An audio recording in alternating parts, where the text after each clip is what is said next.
आज मैंने अपनी टिकट वापसी की कराई है बस की ज़ाहिदान की। ज़ाहिदान से फिर आगे तफ्तान पाकिस्तान इंशाल्लाह। इसको कहते हैं इस्फहान निस्फ जहान। अच्छा जी, ये है जी शेख लुत्फ़ुल्लाह मास्क। और मैं अगर थोड़ा सा घूमूँ तो ये पीछे नक्शे जहां स्केयर।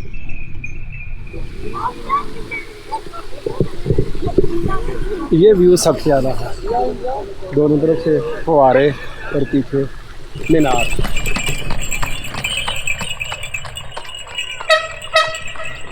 अच्छा, मैं COC ब्रिज की तरफ जा रहा था जो कि उस तरफ है, तो यहाँ पे मुझे एक बाज़ार हुनर नज़र आया। तो इसमें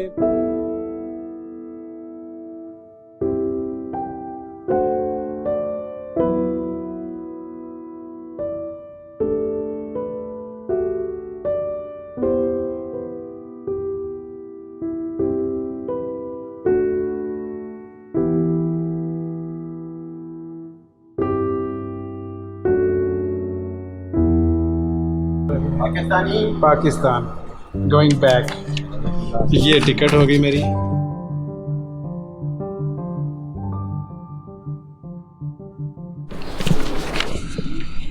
अच्छा, टिकट पता है 2 बजे कहा है उसने। अगर 2 बजे कहा है तो ये तो ज़्यादा बेहतर हो जाएगा। और यहाँ पे अब हम थोड़ी देर वेट करेंगे।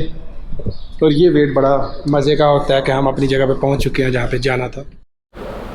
अब आगे का लंबा सफ़र 20 से 22 घंटे तक हम ज़ाहिदान, फिर ज़ाहिदान से मीर जावे या तफ्तान बॉर्डर जो है वो 100 किलोमीटर है, पता नहीं वो कितने घंटे लेता है। फिर 12 से 14 घंटे तफ्तान से कोयटा, फिर कोई 15-16 घंटे कोयटा से फैसलाबाद। तो अब सफ़र चलें, बस हमारी आ गई, सामान रखा गया और हम अपनी बस में बैठते हैं। ये बस का नंबर मैं एक दफ़ा देख लूँ, कई जगह पे ये रुकेगी। 33 ओके। अस्सलाम वालेकुम।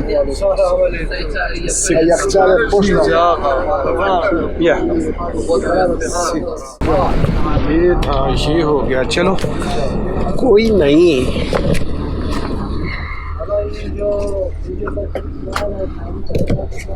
ये बाहर का अभी स्पून कर लें बाद में। बस का 2:30 बजे का टाइम था और 3 बजे के करीब ये अड्डे से निकल आई है। मतलब सिर्फ आधा घंटा, वरना हर जगह भी घंटा तो कम से कम लगा रहे थे सारे। चलें अब आगे देख लेते हैं। और ये जो मैं टाइम बता रहा हूँ ये है इस्फहान से। नॉर्मल जो लोग बाई रोड पाकिस्तान जाते हैं वो तेहरान, कुम, यज़्द, काशान इन जगह से बैठते हैं। शिराज से भी बड़ा इजी हो जाता है ज़ाहिदान जाना, लेकिन मैं ना इस्फहान से जा रहा हूँ इसलिए मैं इस्फहान से बता रहा हूँ। ये 3 बजे के करीब यहाँ से निकली है और देखते हैं कि कितने बजे वहाँ पे पहुँचती है ज़ाहिदान में। बस ट्रेन का सफ़र ये हमेशा मुझे बहुत फैसिनेट करता है। शर्त उसमें सिर्फ ये हो कि जगह नहीं हो, और अगर एक मुल्क से दूसरे मुल्क में बाई लैंड सफ़र करना हो तो उससे सफ़र का मज़ा ही दुबाला हो जाता है। मैंने बस और ट्रेन पे बहुत सफ़र किया है। मोस्टली यूरोप के भी मुख्य कंट्री जितने थे उनमें बस के ज़रिए या ट्रेन के ज़रिए सफ़र किया। लेकिन अगर उसमें बॉर्डर क्रॉसिंग हो, क्योंकि यूरोप में बॉर्डर क्रॉसिंग नॉर्मल नहीं होती, आप एक मुल्क से दूसरे मुल्क में जब दाखिल होते हैं तो पता नहीं चलता बाज़ दफ़ा। लेकिन जहाँ पे बॉर्डर क्रॉसिंग आ रही होती है, पासपोर्ट कंट्रोल हो रहा होता है, उसका मज़ा ही अपना होता है। बेशक वो कीनिया से युगांडा हो, टर्की से ईरान हो या ईरान से पाकिस्तान वाला हो। तो इस वक्त हम यज़्द के करीब हैं। इस्फहान से हमारा सफ़र था और मुझे ये इलाका, जिस इलाके से हम गुजर रहे हैं, जिस तरह हमारा होता है ना ग्वादर वाली साइड, उस तरीके का ये इलाका है। खुशक पहाड़ है। चलें आप भी देखें। बस और ट्रेन पर सफ़र करने के लिए एक चीज़ की ज़रूरत है कि आपके अंदर पेशेंस हो, बैठने की ख्वाहिश हो, देखने की। मुझे याद है कि मैंने जो अपना पहला सफ़र किया था ना बस के ज़रिए कंट्री से दूसरे का, वो था स्पेन बार्सिलोना से पुर्तगाल लिस्बन का। वो सफ़र था तकरीबन कोई 17 से 18 घंटे का। और अगर मैं उस पर बात करूँ ना फेयर की, तो वो शायद था कोई 45 के 50 यूरो के करीब। और वापसी पे मैंने पुर्तगाल से पेरिस का एयर टिकट लिया, तो वो शायद 30 यूरो का था। तो मतलब बाज़ सूरतों में एयर ट्रैवलिंग जो है ना वो बड़ी सस्ती पड़ जाती है, कन्वीनियंट भी होती है। इसलिए बस का सफ़र आया है कि आप क्या करना चाह रहे हैं।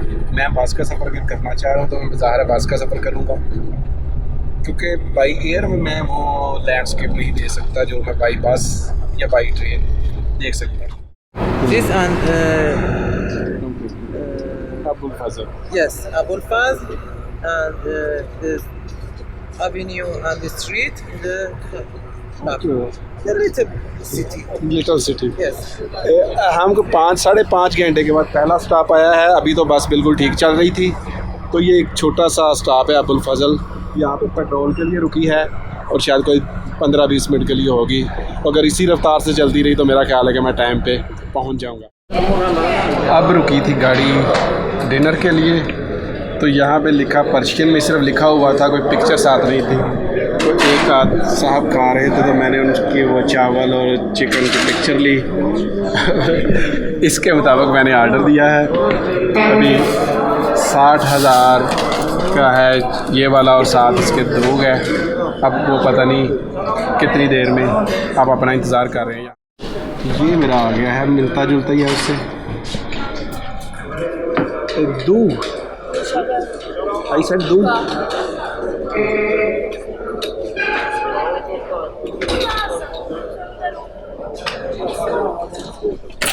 चले,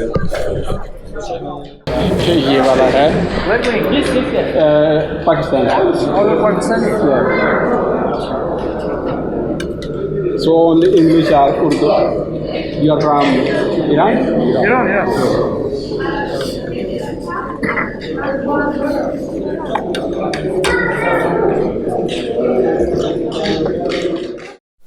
चिकन तो मुझे कच्चा कच्चा लग रहा है, लेकिन गुजारा करना है। हो सकता है ये आखिरी खाना ही हो हमारा ईरान में। अस्सलामुअलैकुम, गुड मॉर्निंग और वेलकम टू, कहाँ पे हैं हम? ज़ाहदान के करीब। तकरीबन 5:30 हो गए हैं सुबह के, और 14.5 घंटे में वो हमें यहाँ तक ले आया है। 100 किलोमीटर रह गया यहाँ से ज़ाहदान। बड़ा चीता ड्राइवर था, मैं समझ रहा था 20 घंटे, लेकिन 1 घंटा मेरे ख्याल से और लगेगा। और तकरीबन 15.5 घंटे में इस्फहान से ये ज़ाहदान तक, बड़ी बात है इसकी। चले अब ज़ाहदान पहुँचते हैं और वहाँ से शेयर टैक्सी लेके बॉर्डर पे, वो कितनी देर लगती है देखते हैं।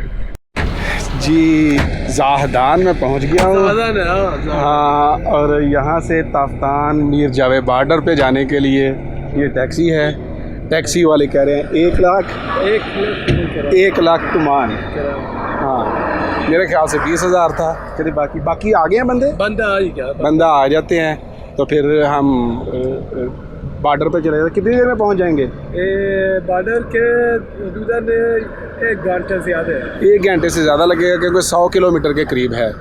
और इस इलाके में देखिए आगे उर्दू भी शुरू हो गई। उर्दू थोड़ा ज़्यादा नहीं, गुजारा हो जाता है। गुजारा कर।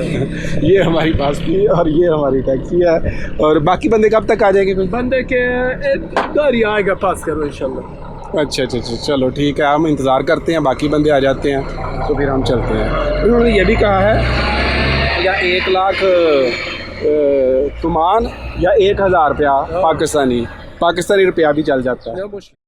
अच्छा, लोकेशन बताने के लिए मैं जस्ट भी कह दूँ कि अगर आप आ रहे हो ना पाकिस्तान से, ये टर्मिनल है और मैं यहाँ पे खड़ा हूँ। मतलब आपने वहाँ से बाहर आना है, और अगर आप वापस जा रहे हो तो यहाँ से आपने उतरना है या टर्मिनल के अंदर चले जाएंगे, आपको इजीली मिल जाएगा। मैं बस लोकेशन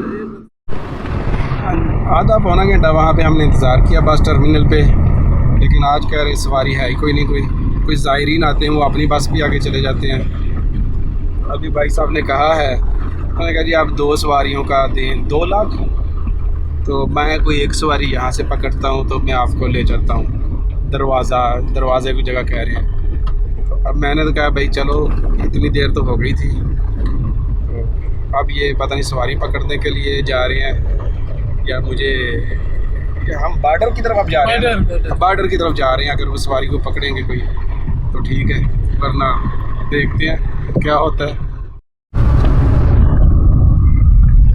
ये ज़ाहदान शहर है, वो मस्जिद मक्की है।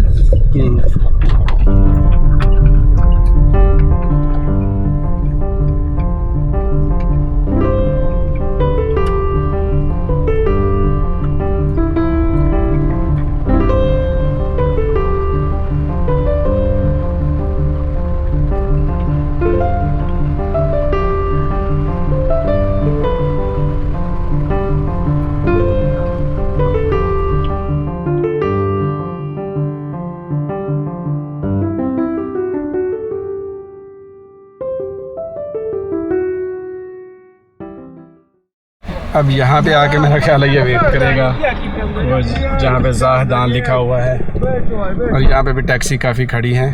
तो हो सकता है उसने कहा जी 2 तक तो मैं आया हूँ, शायद इससे मैं 3 तक पहुँच जाऊँ। देखते हैं इनका क्या तरीका। ये बंदा बड़ा अच्छा बंदा है, ये कह रहा है मेरे साथ कि मैं आपको लेके जाता हूँ। है बंदा है ये बियादरी है, ये शोखी गप बियादरी है, ये खुदूस दीवाना है भाई, दीवाना छोर भाई। सही सही कह रहे हैं, ये खुदूस छोर भाई, छोर भाई।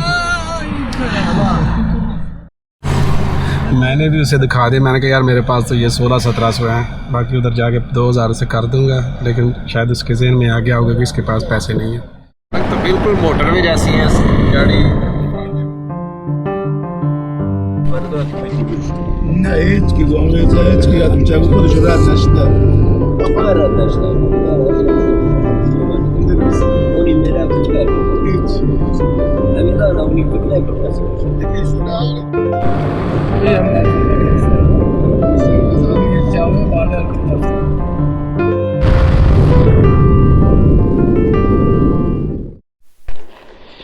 चले जी, हम एंटर तो हो गए हैं पार्किंग एरिया में।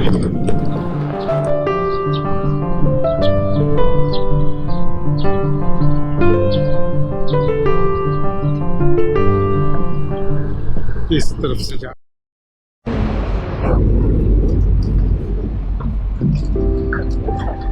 यहाँ से हमने पाकिस्तान की तरफ जा रहे हैं।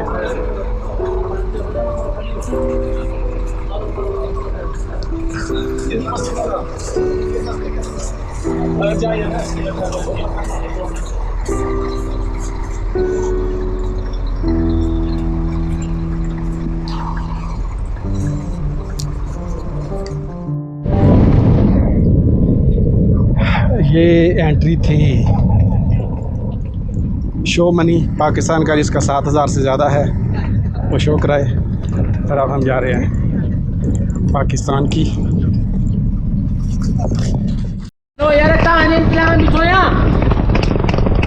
अस्सलाम वालेकुम, वेलकम टू पाकिस्तान।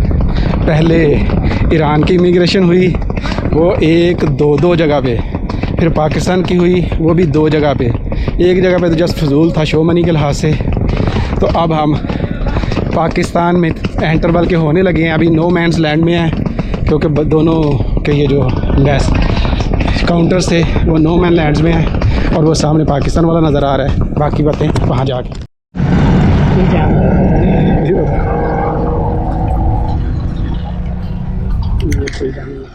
ये 2 घंटे लगे तकरीबन हम जो है ना इमिग्रेशन क्लियर करते हुए। पाकिस्तान की तरफ 4 जगह पे, मुख्तलिफ जगह पे एंट्री थी, 1, 2, 3, 4। तो इस मेरे ख्याल है पाकिस्तान में दाखिल होते हुए सबसे मुख्तलिफ, बल्कि पाकिस्तान से बाहर और पाकिस्तान के अंदर सबसे मुख्तलिफ इमिग्रेशन ये लगी है अगर इन चारों को इकट्ठा किया जाए। चलें डिटेल इसकी मैं बाद में बताऊँगा। हमने AC एयर कंडीशन गाड़ी ली है बॉर्डर से तफ्तान गांव में जाने के लिए, 1.5 किलोमीटर का फासला है। तो फी का बंदा 75 रुपये। तो उन्होंने कहा जी AC, ये दरवाज़ा भी बड़े तरीके के साथ खुला है। तो मैंने कहा अच्छा लगेगा, चले हम स्पेशल गाड़ी में बैठ के जाएं। चाचा ठीक ठाक है? चाचा भी ठीक है। ये है जी तफ्तान गाँव।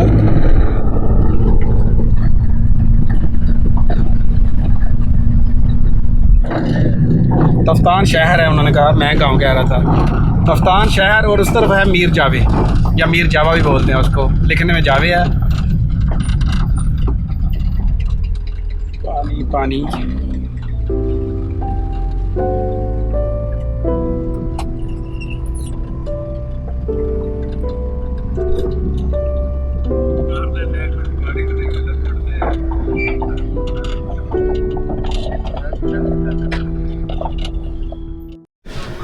हाँ जी, हम अपनी एयर कंडीशन गाड़ी से आ गए यहाँ पे। यहाँ आते ही पहले हमने पानी की तलाश की। मैंने ये 2 की बोतल ली, 1.5 लीटर की तकरीबन। मेरा ख्याल है कि मैंने ख़त्म कर दी इसको अकेले ही। और ये हमारी बस है, और बस कह रहे हैं कि 2 बजे निकलेगी यहाँ से, और एक बंदे का किराया है 1500 रुपया तफ्तान से लेके कोयटा तक। इस टाइम ज़ुबान ते लफ्ज़ भी नहीं आ रहे। भाई हंस रहे हैं। 2 बजे 10 बजे पहुँच। अच्छा, तफ्तान में जो है ना, गाड़ी के कोयटा जाने के लिए 2-3 अड्डे हैं। हमने पता किया तो आज सिर्फ इस अड्डे के ऊपर ही कोच थी, न्यू वाली। तो इनका वीडियो के अंदर मोबाइल नंबर भी आ जाता है, तो अगर किसी ने जाना हो तो पहले पता करना हो तो ये तफ्तान हेड ऑफिस से पता कर सकता है कितनी देर में है, गाड़ी का टाइम क्या है, और कोयटा ऑफिस से भी इनको पता कर सकते हैं। सर अगर कोई बंदा फ़ोन करे तो पहले पता चल जाएगा ना? अगर को फ़ोन करे तो पता चल जाएगा ना कि किस टाइम जाती है।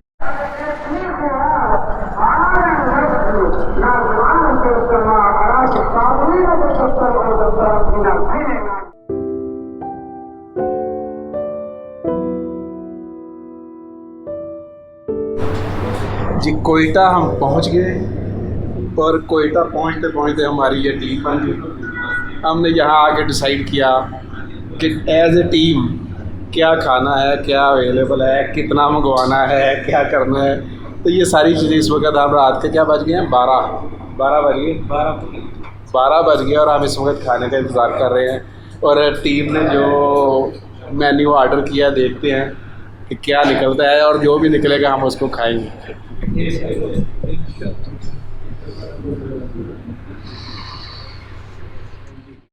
कोयटा से मैंने टैक्सी करवा ली थी फैसलाबाद के लिए, पर सीट के लिहाज से 6000 में।